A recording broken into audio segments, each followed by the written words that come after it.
परमेश्वर पिता का मैं धन्यवाद करता हूं इस अनमोल अवसर परमेश्वर ने हमारे जीवन में दिया है। मिलकर आज भी हम प्रभु की उपस्थिति में खुदा के पाक कलाम की शिक्षा के लिए आ सकें और आज परमेश्वर की उपस्थिति में आए हुए तमाम लोगों को प्रभु यीशु मसीह के पवित्र नाम में मसीही सलाम में पेश करता हूं। परमेश्वर के दासों और अन्य तमाम पवित्र लोगों को जय मसीह की। आज भी हम शीघ्र ही परमेश्वर के वचन में प्रवेश करते हैं। जरूर हमारे अंदर एक ईश्वरीय उमंग रहे, परमेश्वर के आत्मा हम में रहे तो शायद हम ज्वलनशील होकर खुदा के लिए रह सकेंगे। तो आइए हम प्रभु के वचनों में प्रवेश करेंगे। हम धन्य हैं कि परमेश्वर की वचन हमें मनन करने के लिए मिलता है। परमेश्वर की वचन से हमें सीखने के लिए परमेश्वर हमारी सहायता करता है। प्रभु के वचन में हम जाएंगे। हमारे प्रभु यीशु मसीह की आगमन शीघ्र ही होने वाला है। समय निश्चित नहीं है, कभी भी हो सकता है, शीघ्र हो सकता है। इसीलिए हमको तैयार रहना। उसके सिलसिले में हमने पिछले दिनों में कुछ शायद 24 कुछ बातें देखा ना, 27 बातें देखा। 27 बातें। तो 27 बातें, 27वां बात यह था कि जो परमेश्वर की इच्छा को पूरा करे, परमेश्वर की इच्छा को पूरा करे। परमेश्वर की इच्छा हमारे लिए क्या है?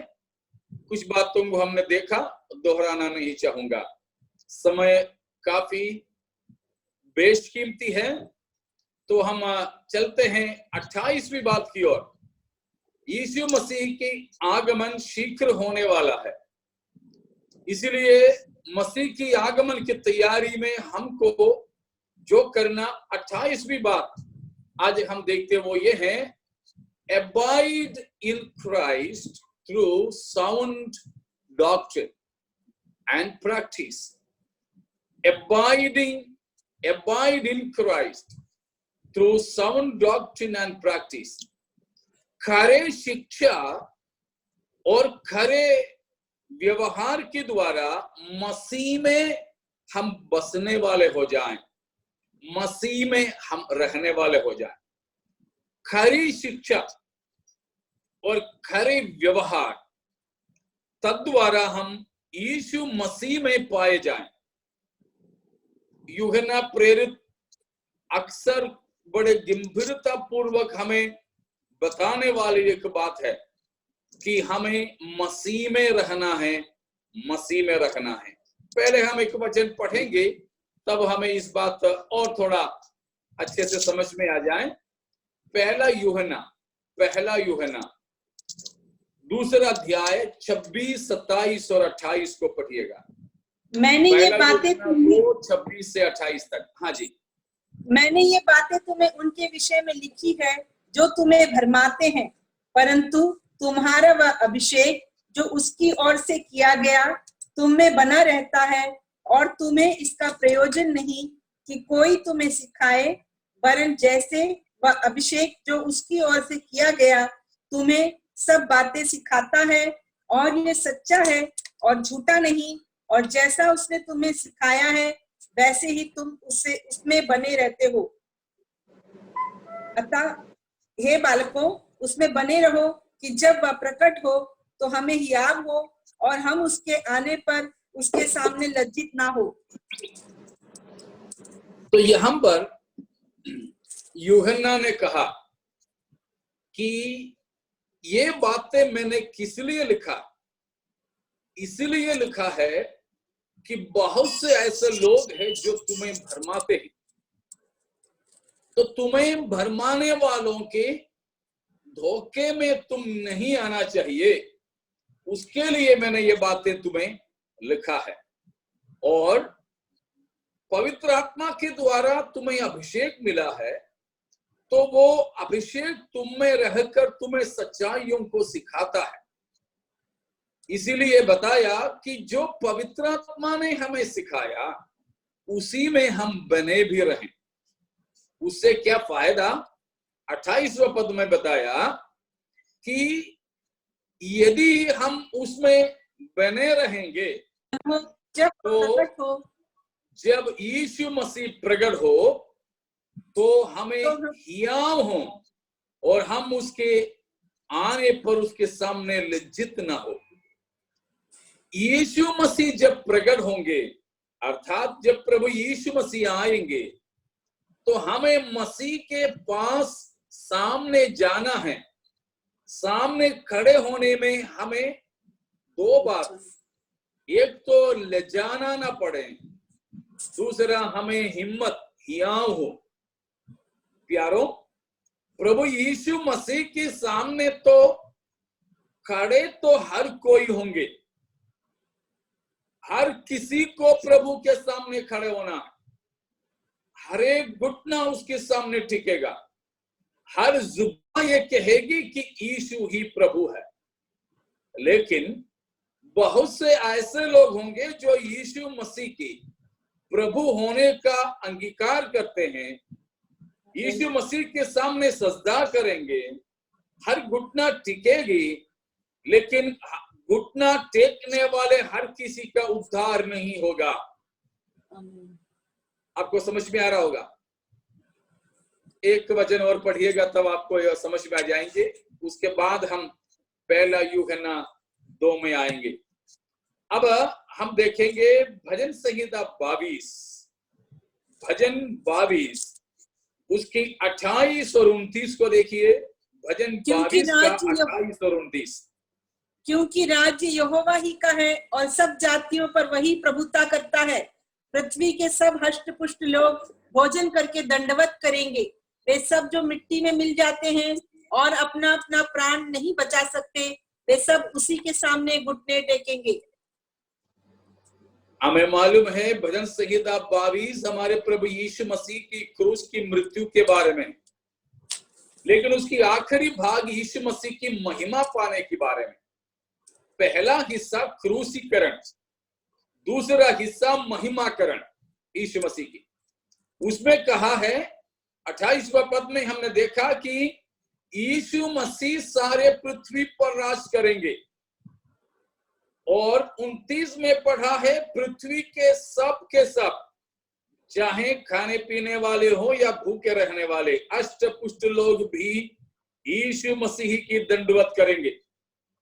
और उसके बाद लिखा हुआ समझ लीजिए, वो सब जितने मिट्टी में मिल जाते हैं और अपना अपना प्राण नहीं बचा सकते, वे सब भी उसी के सामने घुटने टेकेंगे। समझ में आया? हर कोई मसीह के सामने सजदा करेंगे, लेकिन वे भी सजदा करेंगे जो अपने प्राणों को बचा नहीं सकते। ये कैसा कहानी? यीशु मसीह के दंडवत करने वाले ऐसे भी लोग होंगे जो अपने प्राण को नहीं बचा पाते, अर्थात उद्धार न पाने वाले लोग भी यीशु मसीह के सामने दंडवत करेंगे। कैसे? वही है फिलिपियों में हम पढ़ते हैं, यीशु पौलुस बताते हुए, हर एक घुटना उसके सामने टिकेगा, हर जुबान अंगीकार करेगी कि यीशु ही प्रभु है। जब प्रभु यीशु मसीह विराजमान होंगे तख्त पर न्याय करने, तमाम पूज्य आराध्य कहलाने वाले सारे धर्म नेताएं, आज पृथ्वी पर रह करके उपासना स्वीकार करने वाले तमाम मनुष्य देवताएं भी यीशु मसीह के सामने कतार में खड़े होंगे। आज मसीह की गाली देने वाले तमाम राजनेताएं मसीह के सामने खड़े होंगे। पहले पहले क्या मैं सोचता था, यह था कि ये लोग सब तो उधर भी यीशु मसीह की विरोध करेंगे, तो स्वर्गदूत लोग आकर के खूब पीटेंगे इन लोगों को, ऐसे पीटेंगे बिल्कुल हाथ पीछे बांधकर नीचे लिटा लिटा कर पीठ पर लठ मारेंगे, तो ये लोग यीशु मसीह के सामने सजदा करेंगे। ये था मेरे मानना एक जमाने में, लेकिन अब मुझे समझ में आता है ये मारने की कोई जरूरत नहीं पड़ेगा। हमारे मसीह की अगम्य महिमा के सामने जब ये लोग आएंगे, इनकी तमाम अपराध, इनकी तमाम गुप्त बातें यीशु मसीह प्रकट करेंगे, तो खुद सजदा करके यीशु मसीह के सामने अपने अपराध मानेंगे, चिल्ला चिल्ला करके कहेंगे, अब हमको ये मालूम हो गया यीशु ही प्रभु है, यीशु ही प्रभु है, उसी के सामने हमें सजदा करना है। मगर कोई फायदा नहीं। उस समय मसीह के सामने सजदा करने से, घुटना टेकने से कोई फायदा नहीं। यीशु ही प्रभु है इकरार करते हुए भी वे नरक भेजे जाएंगे। लेकिन प्यारों, हम धन्य हैं, हमारे जीवन काल में अपनी बुद्धि में, अपने समझ में, हमारे होश में हमने यीशु को प्रभु जाना, प्रभु माना, उसके सामने घुटना टेकते हैं। हम अब हमारे मसीह के सामने घुटना टेकते हैं तो उसके द्वारा हमें फायदा है, मुक्ति हमें मिलती है, पाप क्षमा मिलती है, नरक से बच जाते हैं, परमेश्वर के साथ आनंद जीवन में हम प्रवेश करते हैं। हालेलुया। इसलिए मैंने कहा उद्धार न पाने वाले लोग भी यीशु मसीह के सामने तो आएंगे न्याय करने के लिए। जैसे हम प्रकाशित वाक्य 20 अध्याय 11 से लेकर के पदों में पढ़ते हैं, पढ़ना नहीं, वहां जैसे पढ़ते हैं, हर एक मुर्दे छोटे से बड़ा तक यीशु मसीह के बड़ा श्वेत सिंहासन के सामने आकर खड़े हो जाते हैं। इसलिए हमारे ये बात सुनने वाले अजीजों, अभी सुनने वाले हो या इसके बाद में यूट्यूब में सुनने वाले प्यारों हो, आपके लिए बताता हूं, कोई भी व्यक्ति अभी तक अपने स्व इच्छा से होश में होकर यीशु मसीह के सामने घुटना नहीं टेका, यीशु की परम ईश्वरत्व को नहीं अंगीकार किया, आपके लिए हमारे अनुरोध है, यीशु के अलावा दूसरा कोई ईश्वर नहीं, यीशु ही एकमात्र परमेश्वर है, उसके सामने सजदा करे। यदि नहीं, दिन आ रहा है, आप सब यीशु के सामने झुकेंगे मगर फायदा नहीं होगा। अभी झुको, फायदा है, पाप क्षमा मिलेगा। अभी दंडवत करो, फायदा है, नरक से बच जाओगे। अभी घुटना टेको, फायदा है, परमेश्वर के साथ अनंत जीवन में प्रवेश कर सकते हैं। तो यूहन्ना हमें बताया यीशु मसीह जब प्रकट होंगे तब सामने खड़े रहना ही क्या, हमें हिम्मत होना चाहिए, लज्जित नहीं होना चाहिए। फिर से बताता हूं, यूहन्ना, पहला यूहन्ना 2:28, हमको यीशु मसीह की प्रकट होने के समय में मसीह के सामना करना है, हिम्मत होना है, शर्मिंदे नहीं होना है।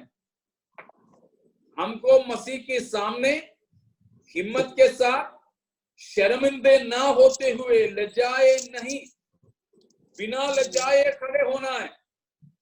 उसके लिए क्या करें? वहां यूहन्ना ने बताया, यीशु मसीह में बने रहो, उसी में तुम बने रहो।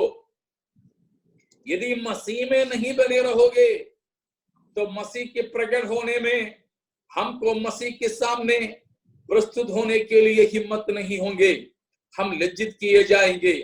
हमको बहुत ही यह बात जरूरी है प्यारों, हमें हमारे मसीह में बने रहते हुए हमारे प्रभु के आगमन के लिए तैयार होना है। हमारे प्रभु यीशु मसीह शीघ्र आने वाला, बहुत से लोगों को मसीह के सामने खड़े होने के लिए हिम्मत नहीं होंगे। हमें मालूम है प्रकाशित वाक्य 6 अध्याय में जब प्रभु यीशु मसीह आते हैं तो इस संसार के बड़े बड़े हस्तिन का क्या होता है, उसको भी जरा पढ़ लीजिएगा। प्रकाशित वाक्य 6 अध्याय 6वां अध्याय की, वैसे वो 12 से लेकर के पदों में है, लेकिन उसका 15 और 16 को पढ़ लीजिएगा। तब पृथ्वी के राजा और प्रधान और सरदार और धनवान और सामर्थी लोग और हर एक दास और हर एक स्वतंत्र पहाड़ों की खो में और चट्टानों में जा छिपे और पहाड़ों और चट्टानों से कहने लगे, हम पर गिर पड़ो और हमें उसके मुंह से जो सिंहासन पर बैठा है और मेमने के प्रकोप से छिपा लो। प्रभु यीशु मसीह इस धरती पर महिमा के साथ आने के समय में मसीह के नहीं मानने वाले बड़े बड़े राजा, प्रधान, सरदार और धनवान, सामर्थी लोग, हर एक दास और हर एक स्वतंत्र पहाड़ों की खोहों में और चट्टानों में जा छिपेंगे और चट्टानों से और पहाड़ों से ये कहेंगे कि ये पहाड़ों चट्टानों हम पर गिर पड़ो, क्योंकि कोई तो सिंहासन पर बैठा है और उसकी मेमना आया है, मतलब पिता परमेश्वर और मेमना प्रभु यीशु मसीह का प्रकोप का दिन आया। हमको हिम्मत नहीं उसकी सामना करने के लिए, हम उसकी तरफ देख भी नहीं पाएंगे, इसीलिए पहाड़ों चट्टानों से कहेंगे हम पर गिर पड़ो।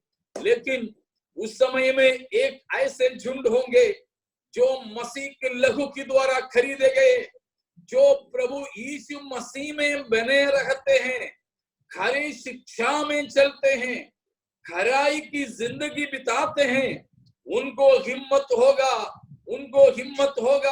उनके अंदर भरपूर आनंद होगी। वे हुल्लड़ मचाते हुए, आनंद मनाते हुए हमारे मसीह के सामने दंडवत करेंगे। ये कहेंगे कि हमारे प्रभु आ गया। सालों सालों से, सदियों सदियों से मसीह की कलीसिया इंतजार करते रहे, वो हमारी मेमना, हमारे दूल्हा परमेश्वर की मेमना आ गया, वे खुशियां मनाएंगे। प्यारो, आज की हमारी स्थिति क्या है? आज की हमारी स्थिति, यीशु मसीह आए तो हिम्मत के साथ ले जाए बिना सामना करने के योग्य हम हैं। उसके लिए हमें यीशु मसीह में पाए जाना चाहिए, मसीह में पाए जाना चाहिए, मसीह के बाहर नहीं, मसीह के अंदर पाए जाना, मसीह के अंदर पाए जाना। अक्सर इस बात बताते समय मैं ये सिखाता हूं कि पुराने नियम में परमेश्वर अपने लोगों से जो रिश्ता रखा था वो कमर और गच्छे का, कमर और कपड़े का रिश्ता था। पढ़ लीजिएगा यिर्मयाह के नबूवत 13:11, यिर्मयाह 13:11। यहोवा की यह वाणी है कि जिस प्रकार से लुंगी मनुष्य की कमर में कसी जाती है, उसी प्रकार से मैंने इज़राइल के सारे घराने और यहूदा के सारे घराने को अपनी कटी में बांध दिया था कि वे मेरी प्रजा बने और मेरे नाम और कीर्ति और शोभा का कारण हो, परंतु उन्हें ना माना। यहां परमेश्वर ने कहा इस्राएलियों को, पूरे पूरे गोत्रों को, जैसे लुंगी, हमें लुंगी के बारे में मालूम है ना, मतलब कमर में पहनने वाले कपड़ा, जैसे कमर में कसी जाती हैं, वैसे इस्राएलियों को परमेश्वर अपने कटी में बांधना चाहा। कपड़ा तो हम उतार के रखें तो भी वो तो बना रहता, कपड़ा फिर भी रहता है। इस्राएल और परमेश्वर का रिश्ता वो था कपड़ा और कमर का रिश्ता। कपड़ा उतार के भी रखो तो भी कपड़े के अस्तित्व बना रहता है। इस्राएलियों को परमेश्वर ने करीब करीब 2000 साल पहले अपने कमर से उतार कर रखा अभी भी तो इस्राएल है, लेकिन कलीसिया उसकी उम्मीद मत करना, नए नियम के लोग उसकी उम्मीद मत करना, क्योंकि नया नियम में परमेश्वर ने हम लोगों को कपड़े के रिश्ते में नहीं रखा है, परंतु नया नियम में कलीसिया और मसीह की रिश्ता, कलीसिया और परमेश्वर की रिश्ता कमर कपड़े की रिश्ता नहीं, फिर कौन सा रिश्ता है? वो है हम यूहन्ना 15वां अध्याय में पढ़ते हैं, सच्ची दाखलता में हूं, तुम डालियां होकर मुझ में बने रहोगे तो मैं तुम में बना रहूंगा, तुम मुझ में बने नहीं रहोगे तो तुम फल नहीं ला सकता। जो डालियां मुझ में बने रहते हैं और फल नहीं लाते तो उन डालियों को काटा जाता है, वो सूखे जाते हैं, फिर आग में झोंक दिए जाते हैं। लेकिन जो डालियां मुझ में बने रहें और फलता है तो उसे मैं छांटता हूं ताकि और फल लावे। तो देखिए, मसीही विश्वासी और प्रभु यीशु मसीह के बीच का रिश्ता क्या रिश्ता है? कौन सा रिश्ता है?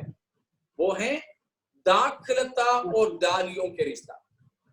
दाखलता और डालियों के रिश्ते में जब परमेश्वर ने हमें रखा है तो हमको डालियां जैसे दाखलता में बनी रहती है, वैसे ही हमको भी यीशु मसीह में बने रहना है। यीशु मसीह में बने रहना है। मसीह में जब बने नहीं रहे हम, मसीह से अगर अलग हो जाओगे तो उस डाली को जान नहीं होगा, डाली की अस्तित्व नहीं हो सकती। तो प्यारो, यह बहुत ही जरूरी बात है कि हमको चाहिए कि हम मसीह में बने रहें। मसीह में अगर बने रहना है तो क्या करना पड़ेगा? खरी शिक्षा और पवित्र जीवन जरूरी है। आज हम अपने आप को परख करके देखें कि हम मसीह में बने रहते हैं या नहीं। आज खुद को जांच करके देखें, हम मसीह में पाए जाते हैं या नहीं। अगर मसीह में हम पाए जाएंगे तो प्यारो, हम और कहीं नहीं पा सकेंगे। हम शरीर के मसीह के अंग है। यीशु मसीह हमारे सिर और हम मसीह के सिर रूपी मसीह के शरीर है। तो सिर जो कहेगी वही तो करेंगे। हमारे शरीर में भी तो हम वही तो करते हैं जो सिर हमसे बोलते हैं। सिर जब बोलते हैं कि यहाँ खुजाओ तो खुजाते हैं। सिर जब हमें बोलते हैं कि यहाँ दर्द हो रहा तो हम दबाते हैं। सिर जब बोलते हैं कि पानी पीना है तो हम पानी पीते हैं। सिर जो बोलते हैं वही। लेकिन कभी कभी हम एक ही जगह पर एक ही जैसे बैठ जाते हैं तो हमारे मानो हाथ है पैर है मोड़े रहते काफी देर तक, तो नस नाड़ियां भी थोड़ा मोड़े रहें, जिसकी वजह से अंदर खून का पासिंग नहीं होता है, खून बहता नहीं, तो उसके बाद में बाकी हिस्सा सुन्न हो जाता है, सीटी पड़ जाती है। तो देखो, सिर के साथ में इसका रिश्ता बराबर नहीं हुआ तो फिर खून इसमें नहीं आएगा, ऑक्सीजन प्राणवायु इसमें नहीं आएगा, ये तो फिर लकवा मारेगा। उतना हिस्सा सिर से जो अंग जुड़े नहीं। कभी कभी हम बचपन में तो करते थे, अभी भी अपने बच्चे तो करते हैं, हाथ में ताली में बहुत जोर से मारते हैं, बोलते हैं कि जम के पकड़ो, पकड़ लिया, तुरंत बच्चे आकर यहाँ पकड़ते हैं। उसके बाद तो हमारी उंगली बराबर सीधे भी नहीं होता। उसके बाद में देखो तो पूरा पीला पीला रहता है। थोड़ी देर ऐसे पकड़ने के बाद में हम छोड़ते तो उंगलियां बिल्कुल सीधे हो जाते हैं। हमको महसूस होता है कि खून बिल्कुल दौड़कर हमारे इन कोशिकाओं में भी जा रहे हैं। क्या है? सिर से थोड़ी देर के लिए इसको दबा के रखा तो भी फर्क पड़ता। यीशु मसीह में यदि रहते हैं, मसीह की आदेशों को हम पूरे पूरे मानेंगे। जब मसीह की शिक्षा में हम रहेंगे, आदेशों को हम पालन करेंगे, तभी हम मसीह में पाए जाएंगे।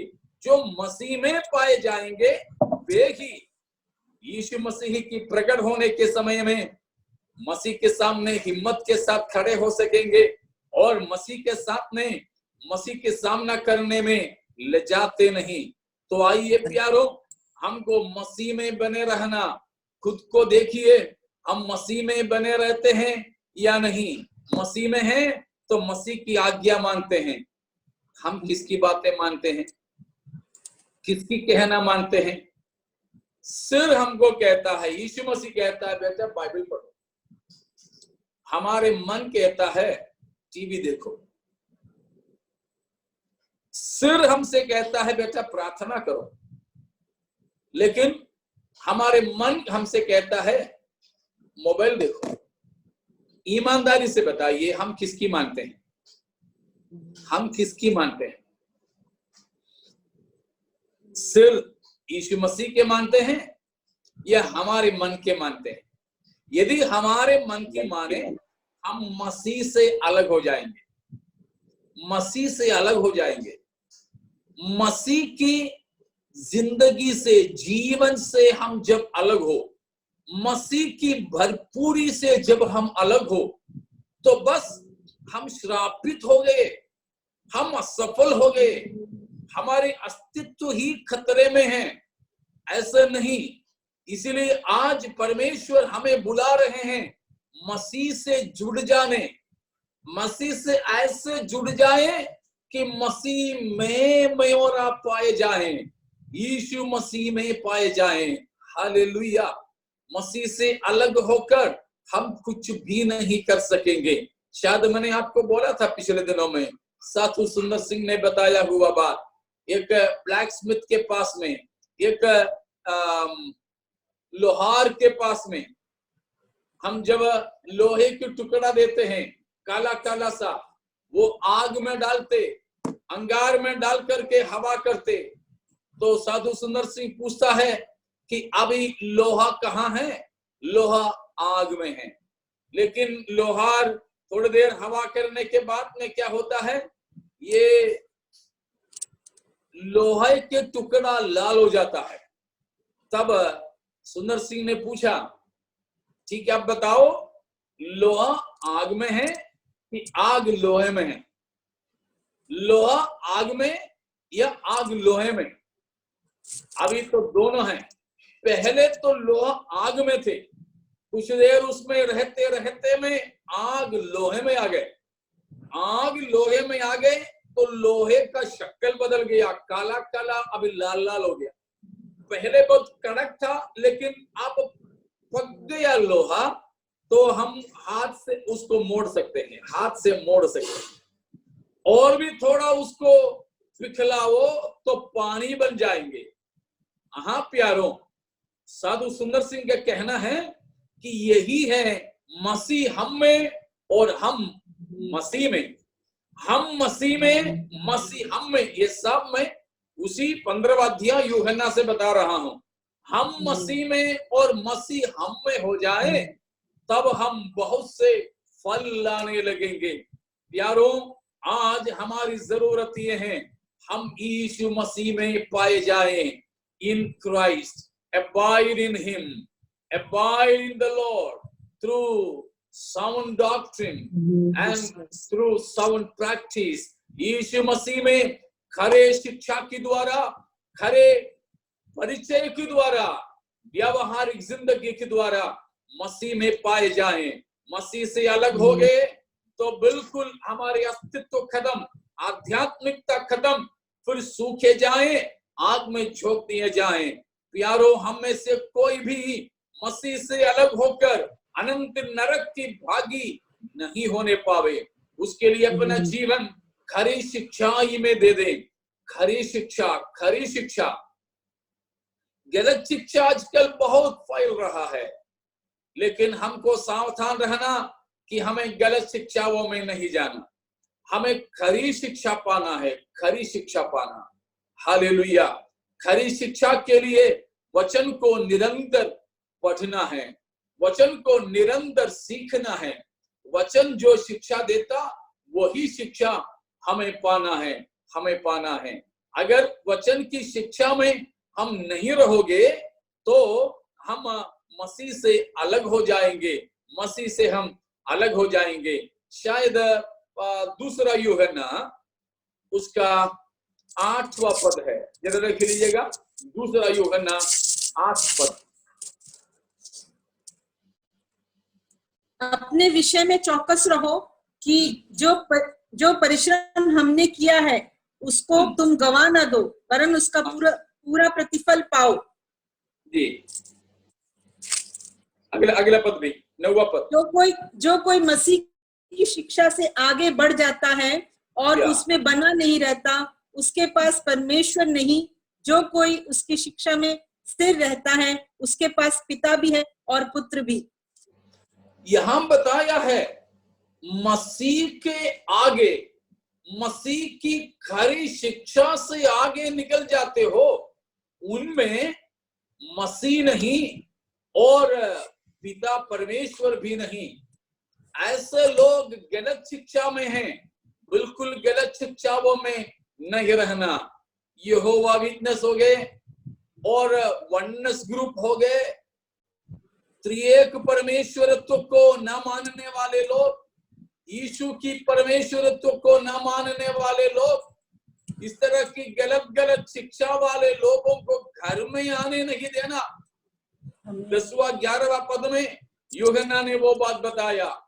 गलत शिक्षा लेकर आने वालों को, मसीह की शिक्षा से बाहर जाने वालों को घर में आने नहीं देना। 10वां पद में बताया, यदि कोई तुम्हारे पास आए और यही शिक्षा ना दे, माने खरी शिक्षा ना दे, पिता को, पुत्र को, पवित्र आत्मा को न माने, पवित्रता की जिंदगी की शिक्षा ना माने, उसे ना तो घर में आने दो और ना नमस्कार करो। ऐसों से जय मसीह की मत बोलना, ठीक है? ऐसों से हाथ मत मिलाना, ऐसों को चाय मत मिलाना, उनकी चाय आप भी मत पीना। क्योंकि 11वां पद में बताया है, क्योंकि जो कोई ऐसे जन को, जो गलत शिक्षा देने वाले नमस्कार करता है, वो उसके बुरे कामों में सांची होता है। कभी नहीं होना। गलत शिक्षा वालों के साथ नहीं रहना, चाहे वो आपके कितने भी घनिष्ठ मित्र हो। परमेश्वर की वचन की खरी शिक्षा के अनुसार चलने वाला नहीं हो, ऐसों से कोई संबंध नहीं रखना। जय मसीह की मत बोलना, सलाम मत करना, हाथ मत मिलाना, ऐसों के दशवांश दान मत लेना। प्रभु के दासों, भूखे भी हम मरे तो भी गलत शिक्षा वालों की एक पैसा भी मत लेना। गलत जिंदगी बिताने वालों के भी पैसा हमें बिल्कुल भी नहीं लेना चाहिए, बिल्कुल भी नहीं लेना चाहिए।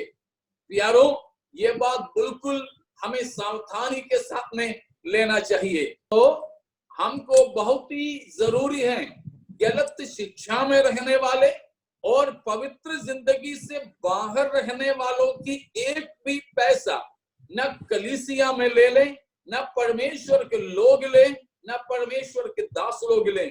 भले ही भूखे रह जाएं तो भी अवैध लोगों की पैसा हमको नहीं चाहिए, उनकी संगति हमें नहीं चाहिए। हमारे चर्च नहीं बने चलेगा, लेकिन गलत शिक्षा वालों की पैसा हमको नहीं चाहिए।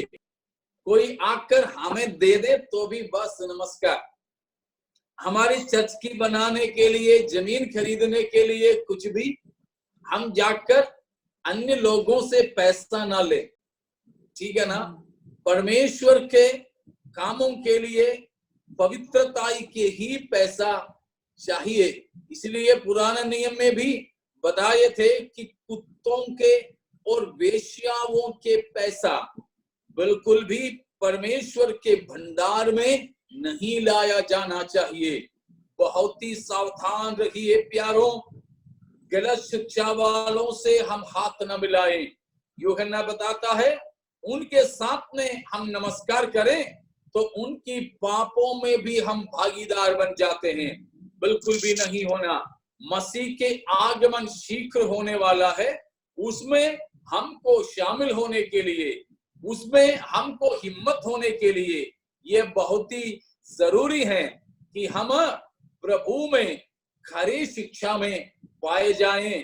खरी शिक्षा से हम अलग नहीं होने पावे, ये हमें प्रभु का वचन बताते हैं। ठीक है, आगे बढ़ने के लिए मैं चाहूंगा 29वीं बात है ना, 29वीं बात वो ये है, मसीह की आगमन नजदीक होने के कारण हमें जो करना है। 29वीं बात यह है कि कलीसिया में एकत्रित होना ना छोड़े, एकत्रित होना ना छोड़ें, परंतु यीशु मसीह की आगमन का नजदीक होते देखें तो और ज्यादा हम एकत्रित होते रहें। पढ़ लीजिएगा इब्रानियों की पत्री 10 अध्याय, इब्रानियों 10 अध्याय उसकी 24वां पद, इब्रानियों 10 का 24। और प्रेम और भले कामों में उस्काने के लिए हम एक दूसरे की चिंता किया करें। हाँ। और एक दूसरे के साथ इकट्ठा होना ना छोड़े, जैसे कि कितनों की रीति है, पर एक दूसरे को समझाते रहे, और ज्यों-ज्यों उस दिन को निकट आते देखो त्यों-त्यों और भी अधिक यह किया करो। हाँ, जैसे कुछ लोगों के रीत है उस अनुसार एक दूसरे के साथ इकट्ठा होना ना छोड़ें। बहुत लोग आत्मिक संगति को तुच्छ जानते हैं, लेकिन एक दूसरे को समझाते रहिए। यीशु मसीह के दिन, आगमन के दिन को जो हम नजदीक आते देखें त्यों हम इकट्ठा होना ज्यादा करते रहें। मसीह की आगमन में जाना है तो हमें आपस में भी संगति रखना, इकट्ठा होना बहुत जरूरी है, बहुत जरूरी है। लेकिन बहुत से विश्वासियां इकट्ठे होना छोड़ देते हैं। बहुत से विश्वासियां केवल संडे क्रिश्चियंस होते हैं। बहुत से विश्वासियां संडे क्रिश्चियंस हैं, रविवारी ये मसीही बोलते हैं, बाकी पूरे 6 दिन फालतू घर में रहें, लेटे सोते रहें तो भी संगतियों में नहीं जाएंगे, संगतियों में नहीं जाएंगे।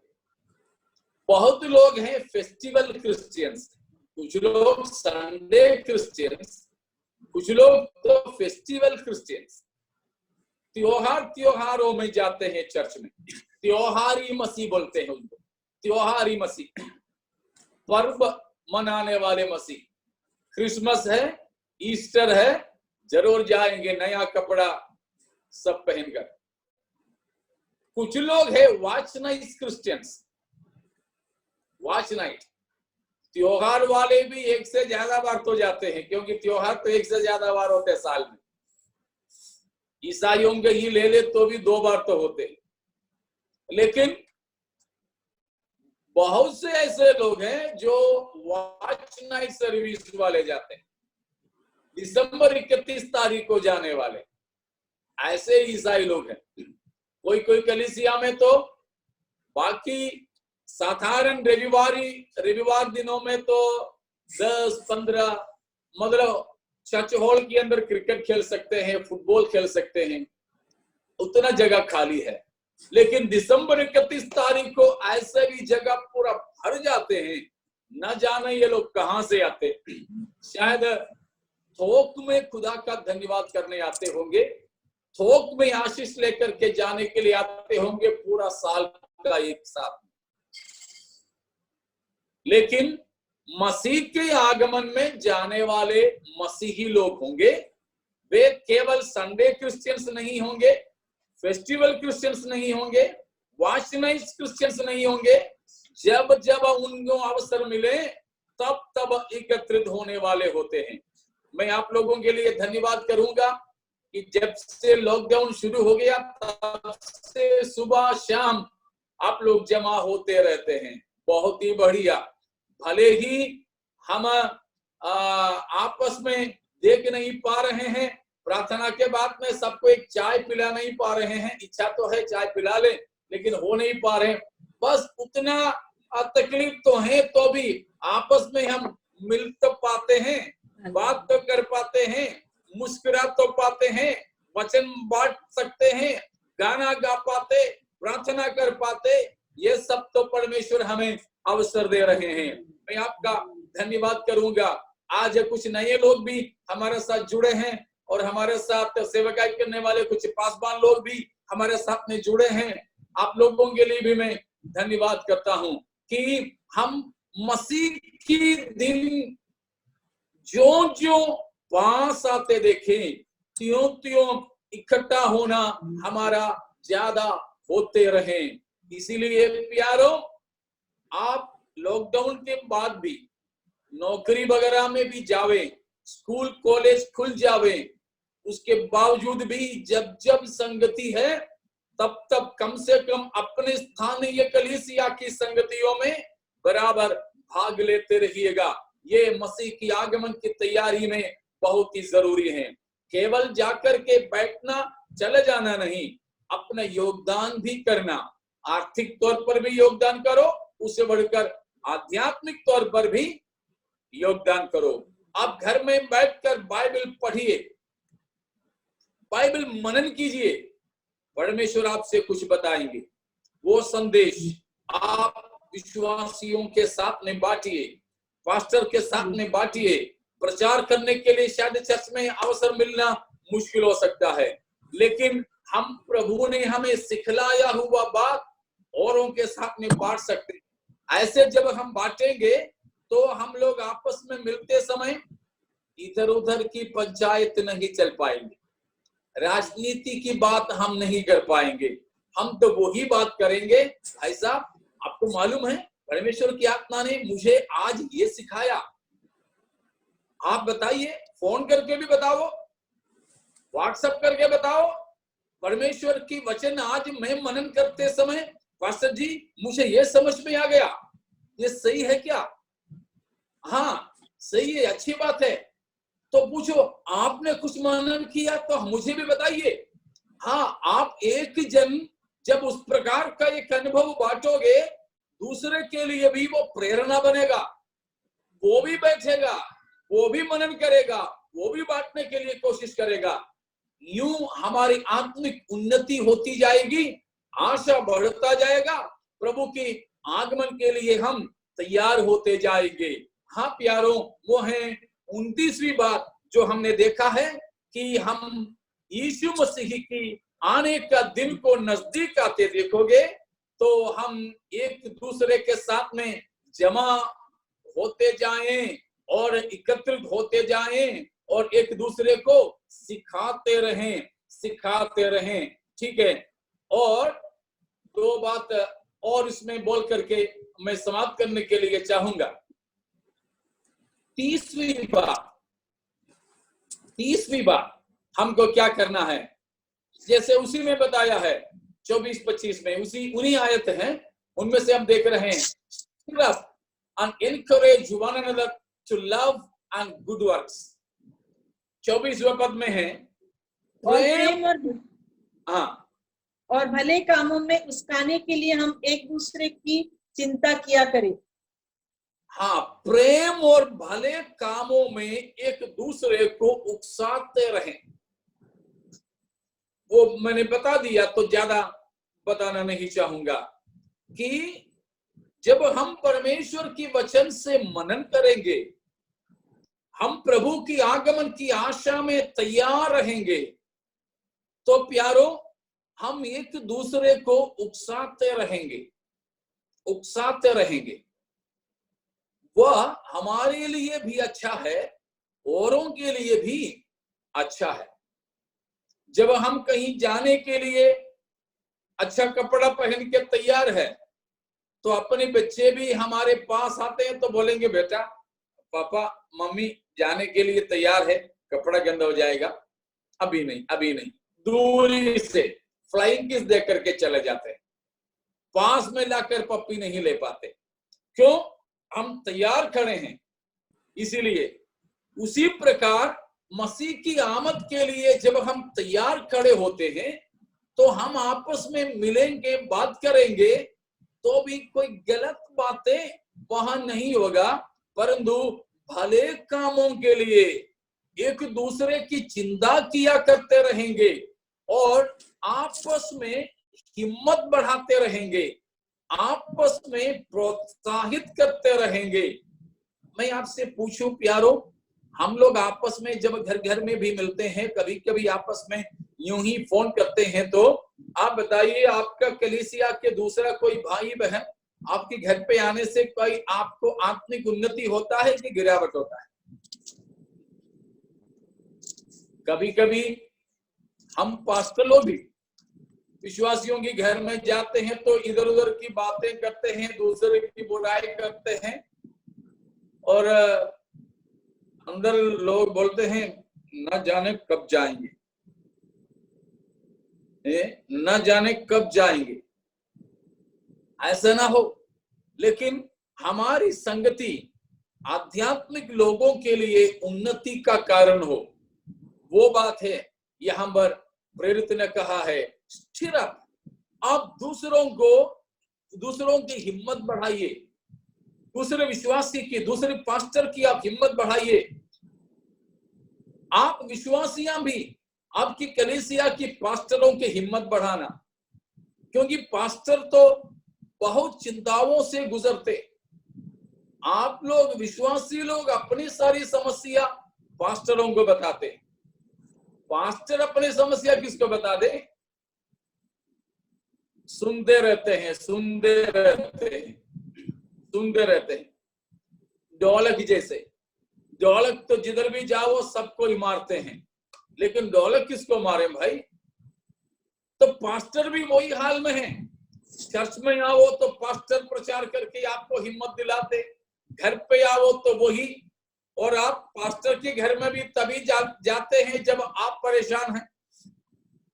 लेकिन कभी कभी आप पास्टर के पास ऐसे भी जाया करो, आप परमेश्वर से कुछ पाकर पास्टर की हिम्मत बढ़ाने के लिए, पास्टर हम भी आपके साथ हैं, प्रभु के आगमन के लिए हमको लोगों को तैयार करना है, आप कहीं जा रहे हो तो चलिए हम भी चलते हैं आपके साथ में, है? उस प्रकार पास्टरों की हिम्मत भी बढ़ाइए, विश्वासियों उसके लिए आप तो परमेश्वर से कुछ शिक्षा पाइए। अब बहुत से ऐसे भी विश्वासी जो है बोलते हैं हम तो पूरा सप्ताह भर में प्राप्त करके संडे के दिन में बोरा भर के उंडेलने जाते हैं, लेकिन संडे को हमको प्रचार करने का समय नहीं देता। आपको संडे को भी प्रचार करने के लिए समय देंगे, लेकिन उससे पहले आप व्यक्तिगत तौर पर तो प्रचार करो। जब पास्टर को और कलीसिया को यह मालूम हो जाएगा कि ये भाई व्यक्तिगत तौर पर दूसरों का हिम्मत बढ़ाते हैं, पास्टर का हिम्मत बढ़ाते हैं, बाहर भी जा करके प्रभु यीशु मसीह की सुसमाचार सुनाता है, तो पता चलते हैं तो आपको बुलाकर मंच देंगे ना। लेकिन आपको मंच पर प्रचार करने की कोशिश करोगे तो वो कुछ बीमारी है, कुछ तो कोरोना जैसा कीटाणु है, उसके लिए तो दवा चाहिए, वो नहीं होना। लेकिन आप एक दूसरे का हिम्मत बढ़ाएं। घर के अंदर भी आपकी फैमिली प्रेयर होता है, पारिवारिक प्रार्थना होता है, सुबह शाम कम से कम उतने बार तो फैमिली प्रेयर करना है जितने बार हम खाना खाते। दिन में जितने बार खाना खाते हैं, कम से कम उतने बार हमको पारिवारिक प्रार्थना करना चाहिए। ठीक है, कम से कम तो 2 बार का मान लो, वो दोनों बार भी घर में आप आपस में वचन को बांटिए, आप आपस में वचन को बांटिए। दिन भर में आप मनन कीजिए, कम से कम संध्या की प्रार्थना के समय आप वचन को बांटिए, ताकि परिवार के लोगों को आपके द्वारा हिम्मत बढ़े। बच्चों को भी ऐसे सिखा दो ताकि वे भी खुदा से कुछ प्राप्त कर सके। वो है 30वीं प्रभु की आगमन नजदीक है, तो हम इकट्ठे ही नहीं होना, इकट्ठे होकर दूसरों का हिम्मत बढ़ाना, stir up and also encourage one another, एक दूसरे का हिम्मत बढ़ा दें, एक दूसरे शिक्षा दें और भले काम के लिए प्रेम में उकसाते रहिए। संगति की तो जरूरत वो ही है प्यारों, क्योंकि अक्सर पुराने समयों में केरल में हमारे बुजुर्ग पास्टर लोग बोलते थे कि जब चूल्हा जलाते, चूल्हे में लकड़ियां रखते हैं, एक ही लकड़ी रख करके जलाते क्या? नहीं, कई सारे लकड़ियां रखते हैं, उसमें छोटे लकड़ियां, बड़े लकड़ियां, कोई गीले लकड़ियां भी होती है, लेकिन गीले अकेले जलाओ तो नहीं जलता, लेकिन गीला कच्चा बाकियों के साथ में रखो तो वो भी जल जाते हैं। लेकिन कितने भी अच्छे से जलने वाली लकड़ियां भी हो, चूल्हे से निकाल कर अकेले रख दीजिए, बिल्कुल भी फिर चल नहीं सकता। मैंने कुछ दिन पहले एक छोटा सा किसी ने लिखा हुआ एक अनुभव पढ़ा। एक ठंडी इलाके में, आपके सुजनगढ़ जैसा इलाका हो सकता है, कि वहां पर एक विश्वासी मन में ठान लिया कि चर्च नहीं जाएंगे, अब बस हो गया। पास्टर से नाराज है कि और विश्वासियों से नाराज है, पता नहीं, चर्च नहीं जाएंगे। ठीक है, तो ठंडी की मौसम थी, ठंडी की मौसम, तो घर के अंदर ही सिगड़ी जला करके तापते थे। तो ऐसे एक विश्वासी जो चर्च में जाना बंद कर दिया, पास्टर संध्या के समय में उनके घर गया। पास्टर भी कुछ नहीं बोला, विश्वासी भी कुछ नहीं बोला। घर दरवाजा खोला, अंदर आ गए, ठंडी थी, दरवाजा बंद कर दी, ताप रहे थे, तापने में पास्टर भी जाके बैठ गया। अब पास्टर भी कुछ नहीं पूछा, विश्वासी भी कोई बात नहीं कर रहे हैं, उसका मतलब पास्टर से नाराज है वो। जो भी है, इतना बोला, पास्टर अब मैं चर्च नहीं चल पाऊंगा। पास्टर ने तब भी कुछ नहीं बोला। आग ताप रहे थे, तापते तापते में पास्टर ने उसमें से अच्छे से जल रहा था एक लकड़ी को निकाल के अलग करके रखा। एक लकड़ी निकाला, अलग रखा। लेकिन ये क्यों है पूछने के लिए भी विश्वासी के मन में इच्छा नहीं थी। पास्टर ने भी कुछ नहीं बोला और थोड़ी देर के बाद में वो जलते जलते लकड़ी बुझ गया। बुझने के बाद में धुआं निकलने लगे। धुआं ऐसे निकले कि पास्टर का भी, वो विश्वासी का भी, घर का सबका भी नाक, कान, आंख सब में भर गए। और थोड़ी देर के बाद में पास्टर बोला, मैं जा रहा हूं, निकलने लगा। ये विश्वासी पीछे गया, बोला, पास्टर जी वापस आ जाइए। आप खामोशी के साथ में इतना बड़ा शिक्षा हमें दिया कि मैं अपनी गलती को मानता हूं, मैं संगति में वापस जुड़ जाऊंगा। पास्टर ने कुछ नहीं बोला, एक शब्द भी नहीं बोला, लेकिन बड़े शिक्षा मिल गया उनको। क्या शिक्षा था? सिगड़ी में बड़े शानदार तरीके से जल रहा था वो लकड़ी को बाकी लकड़ियों से निकाल के अलग रख दिया। अंदर जब था तो बहुत शानदार जलता था, अलग करके रखा तो बुझ गया। और इतना ही नहीं कि बुझ गया, परंतु ये भी कि उसमें से धुआं निकलने लगे जो बाकी सबके लिए नुकसान पहुंचाया। पास्टर ने ये काम खामोशी के साथ बिना कोई लक्ष्य के सिखला दिया। वो आदमी को पता चला ये चूल्हे में से निकाला गया ये एक लकड़ी, वो कौन है? मैं हूं। जब पूरे कलीसिया की संगति में मैं मिलजुल करके जाता था तो मैं भी जलता था। मैं जलता था तो मैं सोचता था मेरे तरफ से जल रहा हूं, लेकिन मुझे जब अलग करके रख दिया तो यह बुझ गया। तो मुझे मालूम हो गया उन लोगों से हट करके मैं खुद ही में होकर के जल नहीं पाऊंगा। तो मुझे बहुत ही जरूरी है संगति। संगति का तो मुझे बहुत ही जरूरत है, बहुत ही मुझे जरूरत है। हाँ प्यारों, वही बात यहाँ पर प्रेरित ने कहा है 30वां 31वां बातों के द्वारा कि हम संगति से अलग रहोगे, एक दूसरे को उकसाते नहीं रहोगे, तो प्यारों हमारे मसीह की जिंदगी ठंडा पड़ जाएगा और हमारे मसीह की जिंदगी की ज्वलनशीलता खत्म हो जाएगी और हम नहीं जल पाएंगे, बुझ पाएंगे। और इतना ही नहीं परंतु और लोगों के लिए हम नुकसानदायी भी बन जाएंगे। इसीलिए आज परमेश्वर की आत्मा हमको ये शिक्षा दे रही है कि प्यारों, यीशु मसीह की आगमन में हम उठा लिए जाने के लिए बेहद हमें जरूरी है आध्यात्मिक संगति। कलीसिया में एकत्रित होना न छोड़िए और एक दूसरे को उकसाते रहिए, एक दूसरे को हिम्मत देते रहिए।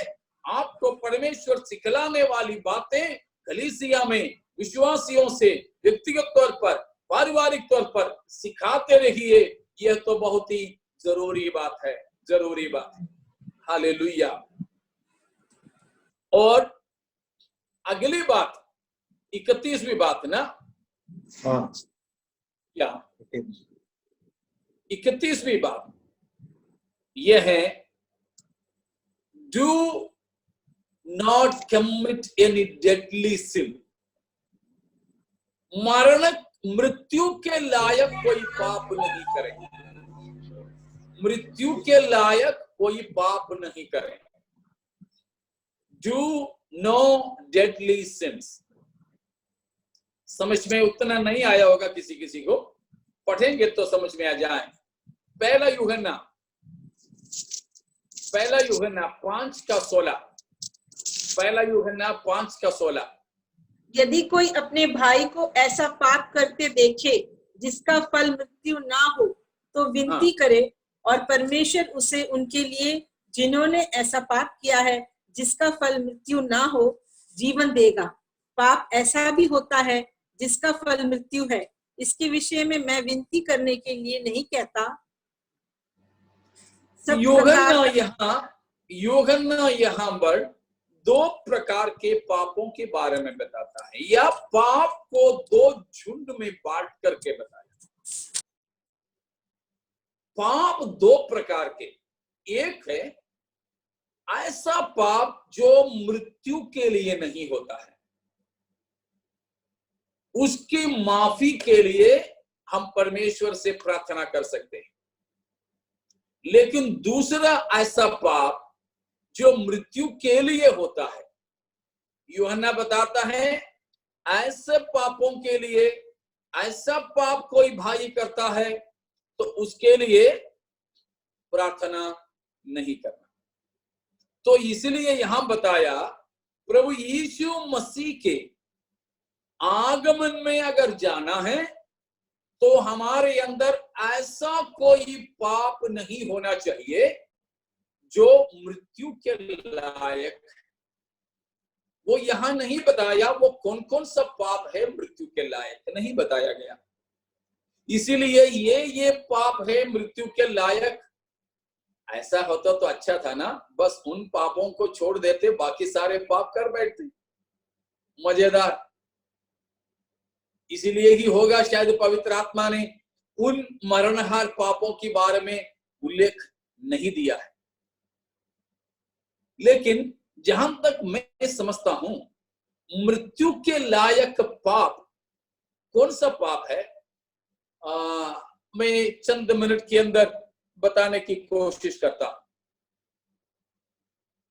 वो सब पाप मृत्यु के लायक है जो हम जानबूझ करके करते हैं। मसीह में आने के बाद, एक बार पाप क्षमा पाने के बाद, हम जानबूझ के करने वाले सब पाप मृत्यु को उत्पन्न करने वाले पाप हैं। पढ़ लीजिएगा इब्रानियों की पत्री, इब्रानियों की पत्री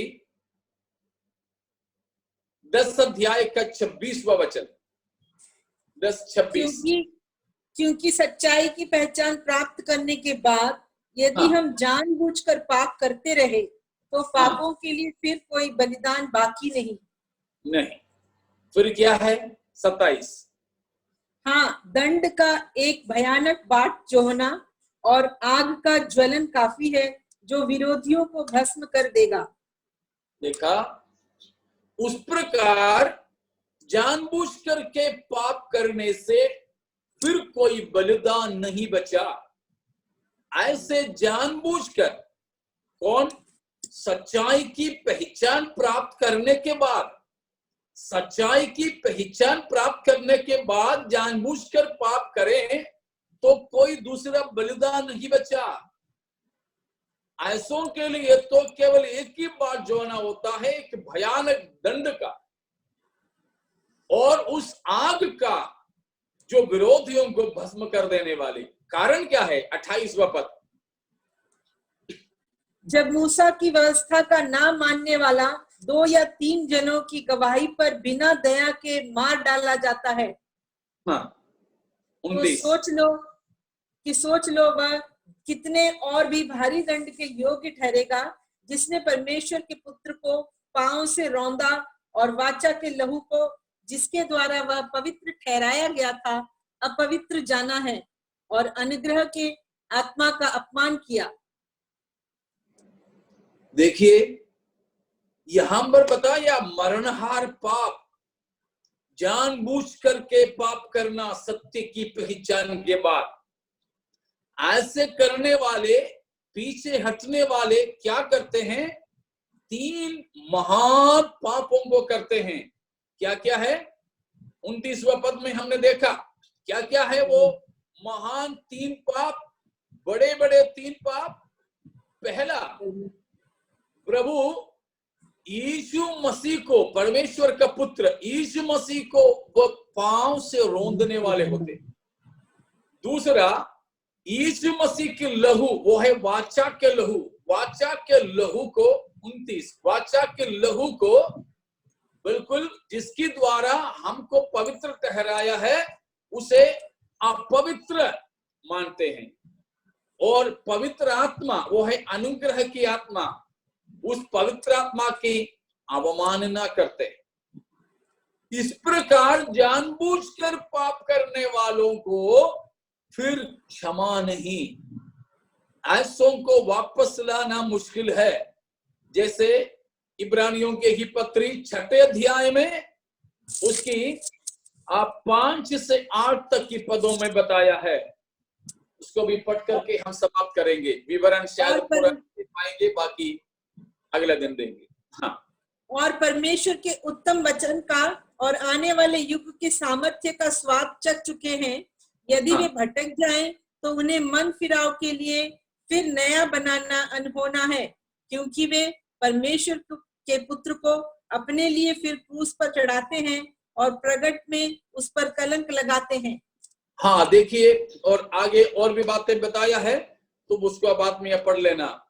तो देखिए, सच्चाई की पहचान मिलने के बाद एक व्यक्ति अगर पाप करता है, इधर भी बताया ऐसों को वापस मन फिराव की ओर लाना नामुमकिन है। ऐसों के लिए प्रार्थना तक नहीं करना यूहन्ना ने बताया, पहला यूहन्ना में हाँ प्यारों, मसीह की आगमन की हम बाट जोते हो तो हमें ये बहुत ही जरूरी है कि हमारे प्रभु यीशु मसीह की आने की बाट जोते हुए ऐसा कोई पाप हमारी जिंदगी में ना हो, जानबूझकर करने वाले पाप ना हो, उपदेश शिक्षा सैद्धांतिक तौर पर यीशु मसीह से हम अलग नहीं हो, तो हम यीशु मसीह को दोबारा हमारे लिए क्रूस पर चढ़ाने वाले बन जाते हैं, यीशु मसीह को पांव से रौंदने वाले बन जाते हैं, यीशु मसीह की पावन लहू को अपवित्र ठहराते हैं, पवित्र आत्मा की हम निंदा अवमानना करते हैं। ऐसे लोगों को केवल दंड ही है, बचना मुश्किल है, नामुमकिन। और दूसरी एक पाप ऐसा पाप है कंटिन्यूइंग इन सिन, कंटिन्यूइंग इन सिन, पाप में बने मत रहना। बहुत से ऐसे लोग हैं पाप में बने रहते हैं, हमें पाप में बने नहीं रहना। हालेलुया। अगर कोई पाप किए भी, हुआ भी कुछ पाप, तुरंत वापस आना। दाऊद ने बड़ा बड़ा पाप किया लेकिन तुरंत वो प्रभु में वापस आया। इसलिए पहला यूहन्ना पहला अध्याय के 7, 8, 9 पद में बताया, यदि हम अपने अपराधों को प्रभु से मान ले तो वो हमारे पापों को क्षमा करने के लिए विश्वास योग्य और धर्मी है।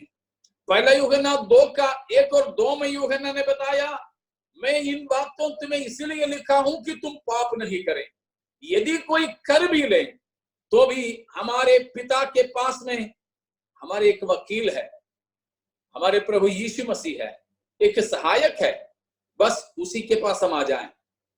उसे सुनने वालों, कोई भी जिंदगी में कोई पाप कर बैठे हो तो 2 बार जानबूझ के कभी पाप मत करना। हाँ, मुझे तो पाप करना है, सब लोग घर से जाने दो, नहीं तो लॉकडाउन खुलने दो, सोच समझ करके जानबूझ के पाप न करें, सैद्धांतिक तौर पर मसीह से दूर न हो और पापों में बने ना रहें। कुछ भी पाप अपनी जिंदगी में हुआ तुरंत मसीह से मानिए, वापस आ जाइए। प्रभु हमारे पाप को क्षमा करेंगे, शुद्ध करेंगे और हमारे वस्त्र को मलिन होने नहीं दीजिए। मसीह की आगमन नजदीक है, वो पवित्र लोगों को ही लेके जाएंगे। तो पापों में हम बने न रहें तो परमेश्वर उसी पवित्रताई में बने रहने के लिए इन वचनों के द्वारा हमारे मदद कर सकें। आप सबको जय मसीह की। प्रभु आपको सबको आशीष दे।